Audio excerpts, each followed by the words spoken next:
Bem, agora vou-me dedicar ao estudo dos apontamentos 11 de análise de circuitos e que incide basicamente na análise de alguns circuitos com resistências bobinas e condensadores e na classificação desses circuitos. Um dos circuitos mais complicados que pode aparecer é um circuito que tem os três componentes, que podem estar em série ou em paralelo. E basicamente vou fazer uma revisão geral ou vou pegar num desses circuitos, um circuito RLC, ou seja, com uma resistência, uma bobina e um condensador, e vou analisá-lo. O que se pretende é achar a impedância do conjunto. E antes de começar a desmembrar o problema em si, é importante saber qual é o comportamento individual, tanto da resistência, da bobina e do condensador.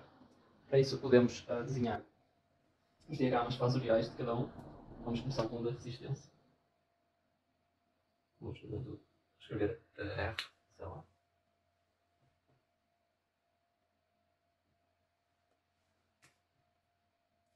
E a resistência destaca-se por ter a tensão em fase com a corrente. Ou seja, o diagrama é simplesmente o fasor da tensão em fase com o fasor da corrente. A bobina, que aqui eu ponho o L, que é o coeficiente de autoindução da bobina, que é uma das coisas que define uma bobina, destaca-se por ter a tensão adiantada a 90 graus da corrente, ou a corrente atrasada 90 graus, atenção, é a mesma coisa. E uma convenção que o meu professor usa é medir o ângulo de desfazamento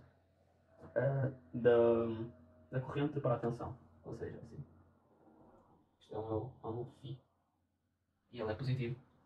Mas podemos usar uma convenção em que o φ seja negativo. O que importa é que nós temos de ter atenção que a corrente esteja atrasada na bobina e, pelo contrário, no condensador, seja a tensão que esteja atrasada a 90 graus. E agora fazer também a resistência de cada um, da resistência da bobina e do condensador. Lembrando que o que é resistência? Nós temos a impedância, eu aqui já vou fazer para o conjunto, ou seja, temos a impedância do conjunto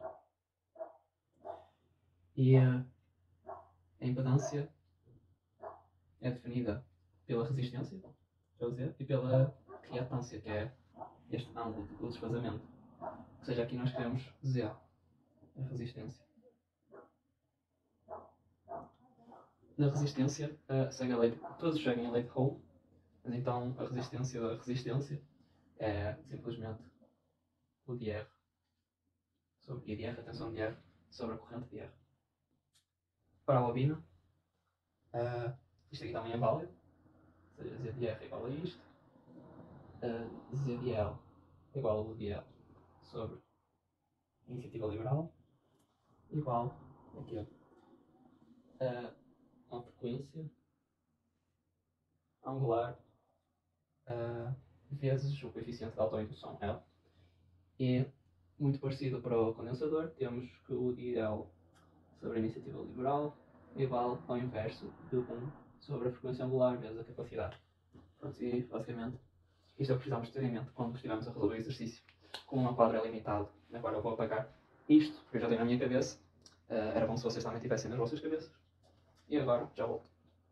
Ok, voltei. E agora o que nós vamos fazer é basicamente aquilo que temos outra vez, o diagrama fasorial, só que agora em vez de ser para cada um dos componentes, vamos fazer para o conjunto inteiro. Este conjunto é especial, os componentes estão todos em série, então são todos atravessados pela mesma corrente I. Então, quando nós formos começar a fazer o diagrama, sabemos que para todos os componentes a corrente vai ser a mesma, então podemos pôr I. Agora, para a resistência, sabemos que a tensão está em fase com a corrente. Podemos pôr aqui o de R, tensão de R. Para a bobina, a corrente está atrasada a 90 graus, então para aqui pomos o da bobina, o de L. No condensador, a corrente está adiantada a 90 graus, pomos o de C. Aqui com um exemplo genérico, não importa estes tamanhos, mas, por exemplo, agora nós queremos, é que nós desenhamos este diagrama aqui, nós queremos a impedância do conjunto, e a impedância do conjunto nós queremos a impedância do conjunto. E vamos primeiro determinar a resistência, que é igual ao U do conjunto sobre o I do conjunto. O I é igual para o conjunto todo, mas o U vai ser igual à soma fasorial ou vetorial dos três fatores. Bem, como estes aqui estão, digamos, no mesmo eixo, nós podemos simplesmente somar um ao outro e depois ficar com o módulo da soma. Então vamos lá. Isto aqui é para o conjunto. Como vimos, o Z da bolinha é igual ao ideal sobre ideal, que é igual ao ômega L. E nós sabemos o I para todos, o I é igual para todos, então nós queremos descobrir o que é o ideal. Podemos em ordem ao ideal igual ao ômega L. Se fizermos da mesma maneira para condensador, vai dar parecido, só que aqui fica 1 sobre ômega C. 1 sobre ômega C. E com estes aqui, fazendo a soma dos vetores, podemos fazer a soma diretamente. Então, vamos fazer Z de L mais G de C. Nós queremos o módulo disto. Fica 1 sobre ômega C de Z mais ômega L e pomos em evidência que é igual a 1 sobre ômega C mais ômega L. Bem, isto vai dar, a soma destes dois ou dá uma coisa para cima ou dá uma coisa para baixo, não, um vetor para baixo.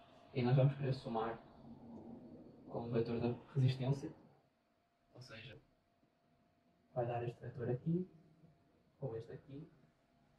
E nós temos aqui basicamente um triângulo. Isto aqui, também temos aqui o I, né? E aqui o I. E nós definimos que o φ media-se do I para o U, então aqui seria positivo, o φ em baixo negativo, não é? Então o que nós temos que fazer agora é o teorema de Pitágoras para descobrir o U do conjunto. Ou seja, se dizemos que isto aqui vale isto, e ou seja, essa é a altura do nosso triângulo, vamos fazer aqui o triângulo, isto aqui é a altura, isto aqui é a Z, o de R, isto aqui é a altura, isto aqui é a quadrada. Isto aqui é a altura, isto aqui é a largura, vai ser o nosso U de R. Nós agora queremos descobrir o U, que vai ser a hipotenusa, então o conjunto vai ser igual a raiz quadrada de a soma de quadrados que até significa isto ao quadrado mais 1 sobre ômega L mais ômega não, ômega C, aqui é ômega L, aqui ao quadrado mais, se lembram, temos que fazer agora para a resistência, não é? A resistência da resistência é igual ao de R sobre o I é igual para todos, isto aqui também é igual a R, então ficamos com o de R é igual a R. Então ficamos com R ao quadrado mais não. I ao quadrado e a raiz quadrada disto aqui tudo. Vamos por I ao quadrado em evidência, depois corta com a raiz. Aqui é um módulo, só que pode ser positivo ou negativo, não é? Só que ao quadrado fica sempre positivo, então no final temos algo assim. A tensão do conjunto vai ser I sobre a raiz quadrada de 1 sobre ômega C mais ômega L, tudo ao quadrado, mais R ao quadrado. Pronto. Agora, isto aqui é o U do conjunto. Ou seja, vamos substituir aqui. Aqui temos I, eles vão cortar, então a resistência do conjunto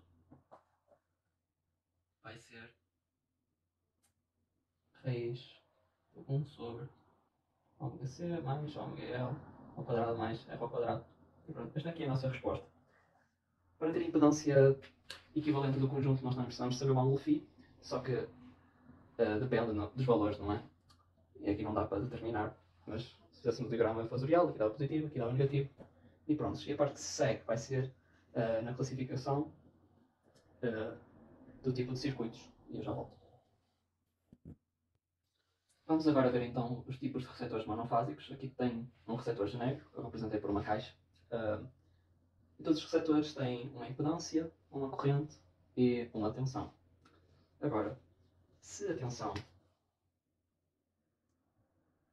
estiver em fase com a corrente, isto será um circuito puramente resistivo.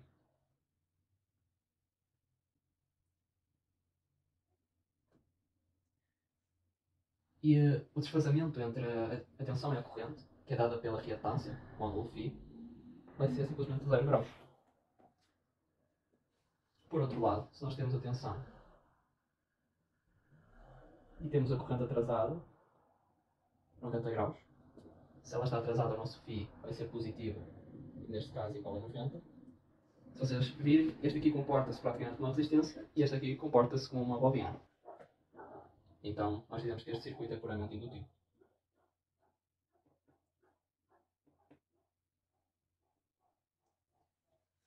Ao contrário, se a tensão atrasada a 90 graus relativamente à corrente, isto aqui vai se comportar como um condensador, então dizemos que este circuito é puramente capacitivo.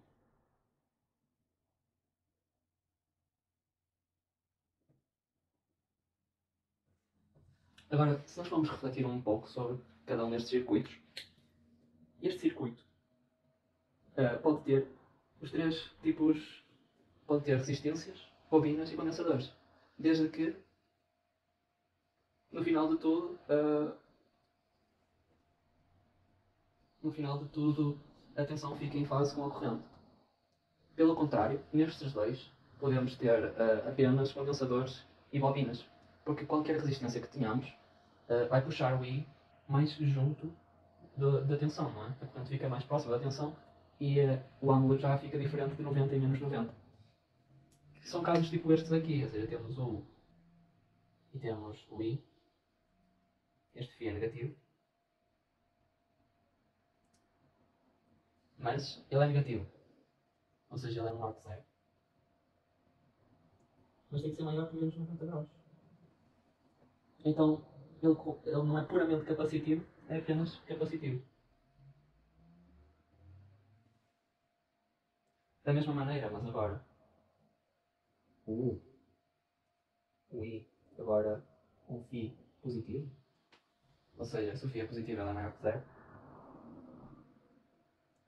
Mas tem que ser menor do que 90, senão, se fosse igual a 90, seria puramente indutivo, e neste caso ele é só indutivo.